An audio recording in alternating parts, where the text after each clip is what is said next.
کہتے ہیں کہ اگر تمہارے پاس کوئی نیوز پہنچے کہ کوئی بھائی کوئی بہن تمہارے بارے میں کوئی بات کر رہا تھا، یعنی اس نے فلاں شخص کہتا ہے کہ تمہارے بارے میں اس نے وہ شخص ایسے بول رہا تھا، تو ہی سیڈ لک فار ایکسکیوزز، اس کی کوئی وجہ ہوگی جو اس نے ایسا کہا لیکن جس کو میں نہیں جانتا.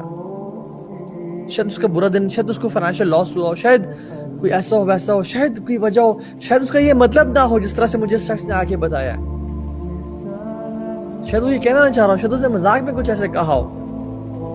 give excuses. اور ہم لوگ تو فوراً سے جج کرتے ہیں کہ یار تم تو بڑے ایسے ہو ویسے ہو، تو ایسے کہہ رہا تو میں تمہیں بتاتا ہوں، آؤ جی اگر وہ میرے بارے میں ایسے کہہ رہے تو اس بندے کے بارے میں تمہیں 50 باتیں بتاتا ہوں، یہ لو اس کے پاس جا کے اس کو بتاؤ. نہیں، جنرلی جو لوگوں کو ایکسکیوزز دیتے نا، they are of good hearts.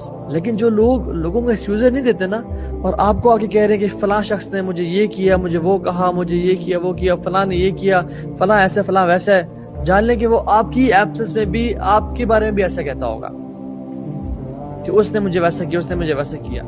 Give excuses, let things go, be easy on people. یہ بڑے اچھے دل کی نشانی ہے کہ جو انسان کو آرام سے ان کو جینا دے. امام شافعی رحمہ اللہ فرماتے ہیں کہ جو شخص چاہتا ہے کہ اس کی زندگی، اس کا حسن الخاتمہ ہو، whoever wants that his life should end at goodness, at greatness, he should have husn zan billah and husn zan bil muslimin. He should be having good zan, good thinking about Muslims. جو چاہتا ہے کہ اس کا and اچھا ہو. اب دیکھیں سبحان اللہ، انسان دیکھیں ظلم ذاتی انسان سے ہی ہوتی ہے نا. دیکھیں یہ زبان ہے، اس زبان اور یہ جو ہماری دانت ہیں بڑے قریب ہیں نا، اور جو ہماری چیکس ہیں بھی بڑی قریب ہیں، تو اکثر دانت نہ زبان کو اور چیکس کو کاٹ لیتے ہیں. تو جو دو لوگ بڑے قریب ہوتے ہیں نا، آپس میں کھٹ پٹ ہو جاتی ہے، جو برتن آپس میں قریب پڑے ہیں وہ ٹکرا جاتے ہیں. That's not a problem.